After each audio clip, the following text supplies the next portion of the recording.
Welcome back to Stories from the Vine. So today I have paired Miranda Coley Heller's The Paper Palace with Kay Vintner's Royal City Syrah. I always love pairing a highly acclaimed book with a highly acclaimed wine. Let's jump in. So in a word, I feel like The Paper Palace is about absolution.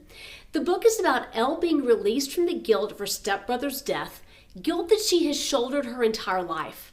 And that guilt kept her from being with someone she loved. But there is one sentence near the end of the book that for me sums up the entirety of the book. So the family is heading to a barbecue when Elle returns to her cabin and finds her jewelry box open on top of the bureau. She notices that the green glass ring that Jonas gave her as a child has been placed inside her jewelry box. So this was the ring that Jonas gave Elle after learning of a rape after the death of Conrad. This ring embodies the secrets that Jonas and Elle share, the deep commitment, the promise to keep those secrets.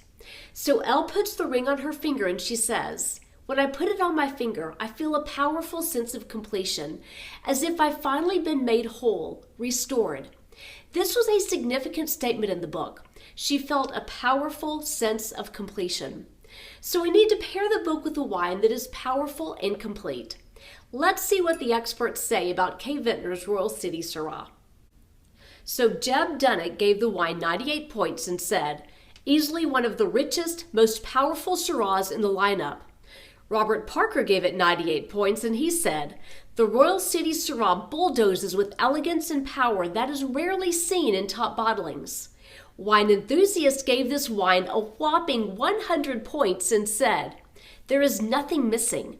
From the first sniff to the last sip, the wine delivers on all levels. Complex, beautifully balanced, powerful, and detailed. It is powerful, there is nothing missing, a powerful sense of completion." So now let's consider the Syrah grape. So it felt appropriate to pair the Paper Palace with the Syrah because the Syrah grape thrives in the sun. It benefits from maximum exposure to sunlight. The grape grows especially well in the state of Washington because of their long daylight hours. Elle is no different. She thrives in the sunlight. She even says, "I love this salty, sweet way my skin smells when I've been lying in the sun. A nut gold, musky smell, as if I'm being cured." Elle is the human version of the Syrah grape. So recognizing that Elle had a troubled childhood, we needed to pair the book with a wine that had a story about struggle, trauma, and survival. The grapes are 100% sourced from Stone Ridge Vineyard. This is an extremely isolated vineyard. So Kay Vintner's goes on to say, with elevations between 760 and 814 feet, a hot sunny growing season forces vines to dig through sandy rocky topsoil into particulates held together by calcium carbonate and basalt. This forces grapes to struggle to survive, and that struggle makes for sophisticated wine. So as I read further about the vineyard, I felt like it also described the Paper Palace, the camp that was built by Elle's grandfather. The description reads, "On the outside, the cabins are solid, watertight salt boxes that have withstood endless harsh winters, nor'easters, and generations of squabbling families.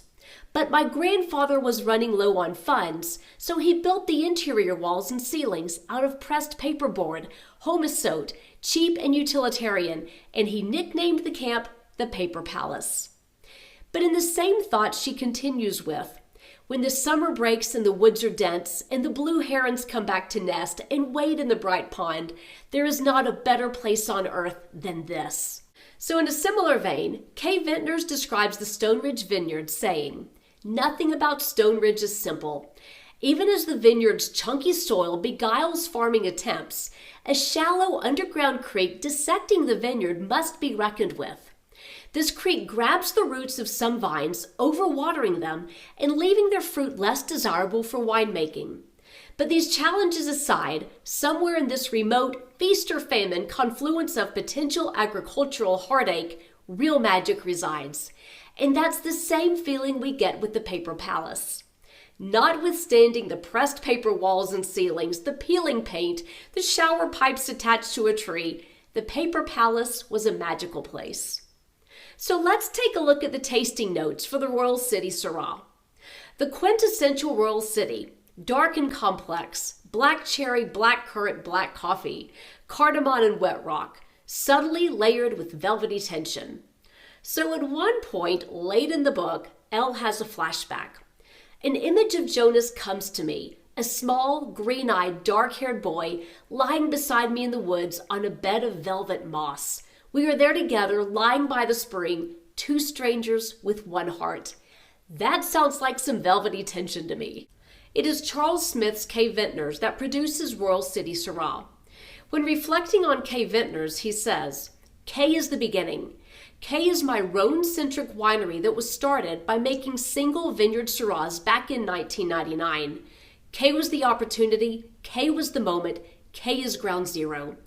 X marks the spot for my wine world and my emotional world in wine, which begins in Walla Walla, Washington. I feel like we could substitute Jonas for K and the Paper Palace for Walla Walla, and Elle would have said, Jonas is the beginning. Jonas was the opportunity. Jonas was my moment. Jonas is my ground zero. X marks the spot for my world, for my emotional world, which begins at the Paper Palace. This was another book and wine pairing from Stories from the Vine.